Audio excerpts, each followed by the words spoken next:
अकबर के महल में कई कीमती सजावट की वस्तुएं थीं, लेकिन एक गुलदस्ते से अकबर को खास लगाव था।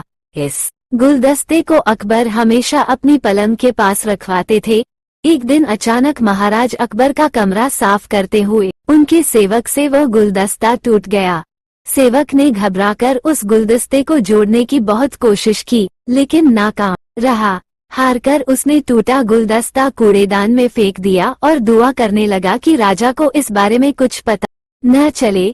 कुछ देर बाद महाराज अकबर जब महल लौटे तो उन्होंने देखा कि उनका प्रिय गुलदस्ता अपनी जगह पर नहीं है। राजा ने सेवक से उस गुलदस्ते के बारे में पूछा तो सेवक डर के मारे कांपने लगा। सेवक को जल्दी में कोई अच्छा बहाना नहीं सूझा तो उसने कहा कि महाराज, उस गुलदस्ते को मैं अपने घर ले गया हूँ ताकि अच्छे से साफ कर सकूं। ये सुनते ही अकबर बोले, मुझे तुरंत वो गुलदस्ता लाकर दो। अब सेवक के पास बचने का कोई रास्ता नहीं था। सेवक ने महाराज अकबर को सच बता दिया कि वो गुलदस्ता टूट चुका है। ये सुनकर राजा आग बबूला हो गए। क्रोध में राजा ने उस सेवक को फांसी की सजा सुना दी। राजा ने कहा, झूठ में बर्दाश्त कर। जब गुलदस्ता टूट ही गया था तो झूठ बोलने की क्या जरूरत थी।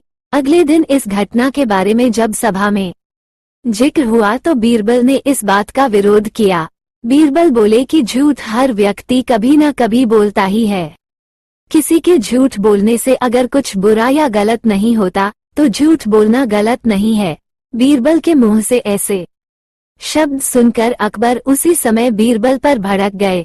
उन्होंने सभा में लोगों से पूछा कि कोई ऐसा है यहाँ जिसने झूठ बोला हो। सबने राजा को कहा कि नहीं, वो झूठ नहीं बोलते।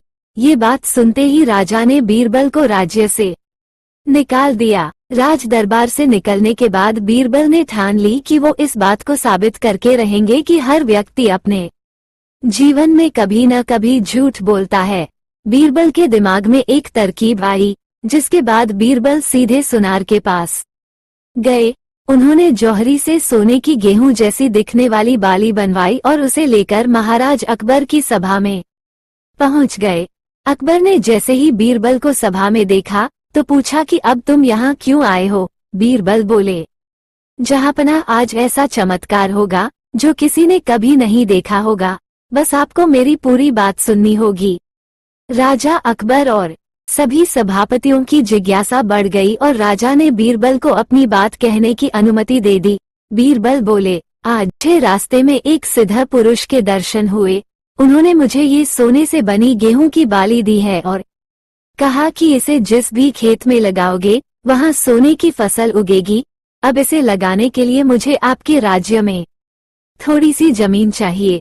राजा ने कहा, ये तो बहुत अच्छी बात है, चलो हम तुम्हें जमीन दिला देते हैं। बीरबल कहने लगे कि मैं चाहता हूँ कि पूरा राज दरबार यह चमत्कार देखे।